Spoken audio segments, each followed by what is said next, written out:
रखवाली ओ आजा माँ से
बोलिए गोविंद भगवान की, बोलिए दुर्गे मैया की जय। जय श्री राधे श्याम।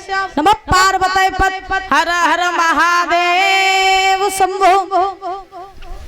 आदरणीय उपस्थित समस्त श्रोतागण बंधु और भाइयों, सीता अनुसुईया जैसी इस धरा पर पलने वाली हमारी माता शक्ति माताएं और बहनें, पिता तुल्य हमारे बुजुर्ग, दूर दूर से आए हुए सभी अतिथिगण, सभी मान भाव, सभी संत समाज, सभी पवित्र आत्माएं, छोटे छोटे बाल गोपाल, प्रेम करने वाले बच्चों, आसन पर विराजमान मुख्य अतिथि परीक्षित जी महाराज एवं एकपति जी महाराज, आज भगवान की कृपा से आपके इस पावन धाम में कथा को चलते हुए चौथा दिवस आप पहुंचा है, जिसमें हम सभी लोग प्रवेश कर चुके हैं और बड़े भाव से आप सभी भक्त जो हैं भगवान की पावन पावन रसमयी कथाओं का रसास्वादन करते हुए आ रहे हैं।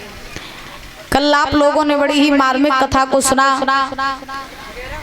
कि किस प्रकार से महाराज परीक्षित जी का जन्म हुआ और कैसे परीक्षित जी को श्राप लगा और कैसे उन्होंने महाराज हस्तिनापुर का राज्य छोड़ा, वन में जाकर के सुखदेव जी महाराज से मिले और सुखदेव जी महाराज के मुखारविंद से परीक्षित जी ने ये साप्ताहिक कथा महाराज सुनी। उसके बाद अभी आपने भैया जी के मुखारविंद से बड़ा ही पावन प्रसंग सुना कि किस प्रकार से ब्रह्मा जी ने सृष्टि की रचना की।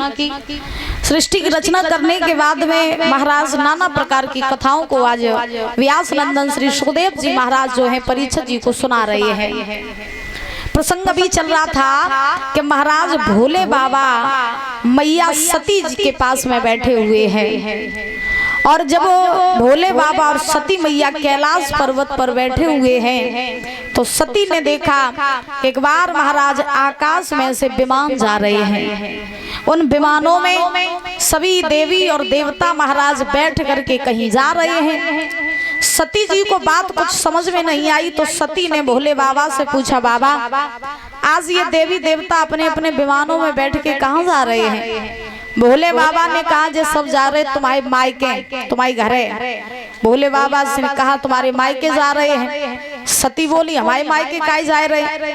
तो भोले बाबा कहने लगे तुम्हारे मायके जा सो जा रहे, तो वो जो बाप है ना दक्ष, ले हाँ वो अपने यहाँ पर यज्ञ रचवा रहा है, तो ये सभी देवी देवता उस यज्ञ में शामिल होने के लिए जा रहे हैं।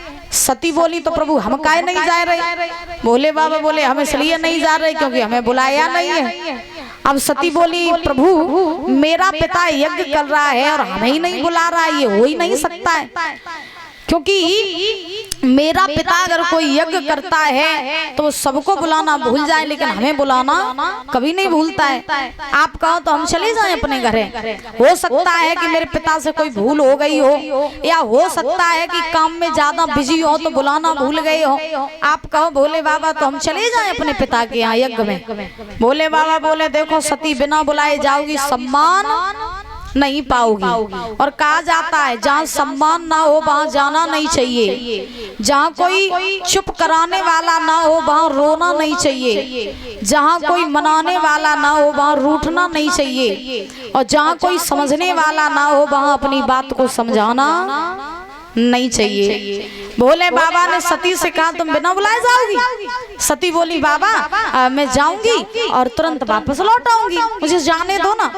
अच्छा कहते हैं माताओं को मायके जाने की ज्यादा ही लालसा होती है। इन माताओं से कह दो कहीं और चले जाओ तो मना कर दिए, और महाराज अगर धोखे से कह दो कि तुम अपने मैके चली जाइयो तो सब रात खुशी के मारे सोती नहीं, सब रात बैग पैक कत्ती राती का धरे का उठाए का ले जाए का छोड़ जाए, क्योंकि माताओं को ना मायके जाने की बहुत खुशी होती है।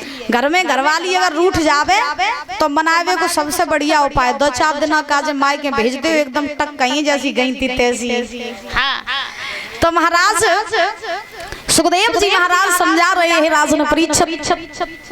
आज क्या हुआ